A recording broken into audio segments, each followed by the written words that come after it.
हर साल 20 लाख से ज्यादा स्टूडेंट्स नीट और जेईई जैसे कॉम्पिटिटिव एग्जाम्स में हिस्सा लेते हैं और जिन लोगों को नहीं पता उन्हें बता दूं, ये एग्जाम्स दुनिया के सबसे टफेस्ट और कॉम्पिटिटिव एग्जाम्स में से एक है। और एक बच्चा अपनी जिंदगी के कई साल झोंक देता है सिर्फ एक एग्जाम क्लियर करने के लिए, क्योंकि उसे लगता है कि शायद इस एग्जाम के बाद उसकी जिंदगी बदल जाएगी, शायद उसके माँ बाप जिन कठिनाइयों से गुजर रहे हैं वो सब खत्म हो जाएगा। लेकिन अफसोस कुछ रईस बाप की अनपढ़ औलादों की वजह से ये सपना सपना ही रह जाता है। छत्तीसगढ़ के बिलासपुर में कल उस वक्त माहौल गर्मा गया जब नीट पेपर लीक मामले को लेकर एनएसयूआई कार्यकर्ताओं ने बड़ा प्रदर्शन किया। इसी दौरान प्रदर्शन उग्र हो गया और पुलिस ने लाठीचार्ज कर दिया।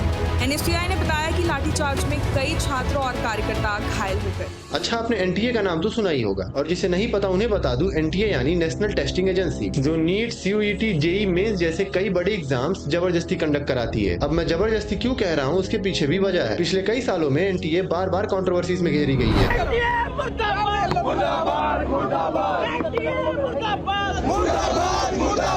क्योंकि जो एकमात्र काम इस एजेंसी का है ये वही नहीं कर पा रही है। कभी नीट का पेपर लीक हो जा रहा है, कभी यूजीसी का, तो कभी सीयूटी का सर्वर क्रैश हो जा रहा है। 2 आवर्स डिले हुआ, उसके बाद उन्होंने बोला कि एग्जिट कर लो, पेपर नहीं होगा, पेपर कैंसिल हो गया।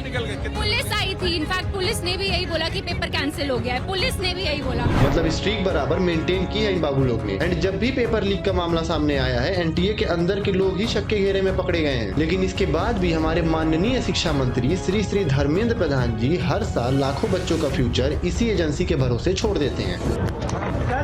सर पेपर लीक पे क्या बोलेंगे? सर पेपर लीक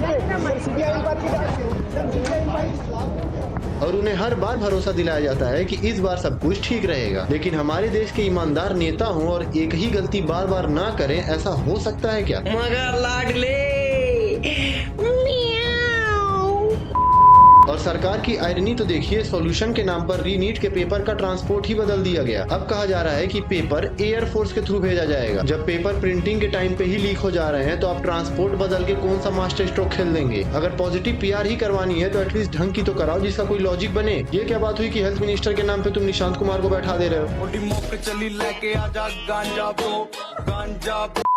कहने का मतलब ये है कि प्रॉब्लम प्रिंटिंग और पेपर सिक्योरिटी की है और अब सॉल्यूशन ट्रांसपोर्ट में ढूंढ रहे हैं। मतलब दिक्कत जहां है ही नहीं, इलाज वहां किया जा रहा है। एयरफोर्स पेपर को एक जगह से दूसरे जगह सुरक्षित पहुंचा सकती है, लेकिन अगर गड़बड़ पेपर बनाने या प्रिंटिंग के टाइम पे ही हो रही है तो उसमें एयरफोर्स क्या कर लेगी? लेकिन हमारे सो कॉल्ड एजुकेटेड नेताओं को कौन समझा सकता है? खैर चलो, मान लिया फकअप हो ही चुका है तो उसे कवर करने के लिए नए नए जुगाड़ लगा रहे हैं। लेकिन सवाल अभी भी वही है कि आखिर पेपर लीक हो कैसे रहा है? जब सरकार द्वारा इतनी सिक्योरिटी और प्रोटोकॉल्स बनाए गए हैं तो सेम कहानी हर कुछ साल में रिपीट कैसे हो रही है? कहीं ना कहीं कुछ तो गड़बड़ है जो पूरे सिस्टम को अंदर से खोखला कर रही है। और इसी को समझने के लिए पहले हमें ये समझना होगा कि एग्जाम पेपर स्टूडेंट्स तक पहुंचता कैसे है। सबसे पहले एनटीए और सब्जेक्ट एक्सपर्ट्स मिलकर एग्जाम पेपर तैयार करते हैं। पेपर तैयार होने के बाद उसे सिक्योर प्रिंटिंग के लिए भेजा जाता है, जहां उसकी हजारों कॉपीज प्रिंट की जाती हैं। प्रिंटिंग के बाद हर सेट को स्ट्रिक्टली पैक और सील किया जाता है ताकि उसकी सिक्योरिटी मेंटेन रहे। इसके बाद ये सील्ड पैकेट्स अलग अलग रीजनल सेंटर्स और एग्जाम सेंटर्स तक भेजे जाते हैं और आखिर में एग्जाम के दिन ये सील्ड पैकेट्स स्टूडेंट के सामने ही खोले जाते हैं। इस पूरे प्रोसेस में पेपर लीक होने का हाईएस्ट चांसेस यूजुअली पहले 2 स्टेजेस में होते हैं, या तो पेपर सेटिंग या प्रिंटिंग लेवल पर, या फिर किसी इंटरनल हैंडलिंग फेज में जब काफी लोग उस प्रोसेस में इन्वॉल्व होते हैं। और यहीं पर सबसे बड़ा सवाल उठता है, जब सिस्टम के possible weak points starting stages में ही हैं, तो फोकस सिर्फ ट्रांसपोर्ट बदलने पर क्यों है? आप सीधा बोल दो ना, आपको घंटा फर्क नहीं पड़ता बच्चों से या उनके फ्यूचर से, बस मोटी रकम आनी चाहिए और पीआर बढ़िया होना चाहिए। फिर चाहे लाखों बच्चों की जान ही क्यों ना दांव पे लग जाए। ये तो नाली के कॉकरोचेस हैं जो फालतू मेहनत करके अपना टाइम वेस्ट कर रहे हैं। क्या हो जाएगा नीट क्लियर करके? ये अच्छे डॉक्टर बन जाएंगे, देश के लोगों का इलाज कर देंगे, कई लोगों की जान बचा लेंगे, लेकिन जान की कीमत है कहाँ हमारे देश में? इससे अच्छा तो इन्हें सड़क पे हांटते हुए मुझे फर्क नहीं पड़ता बोलते रहना चाहिए।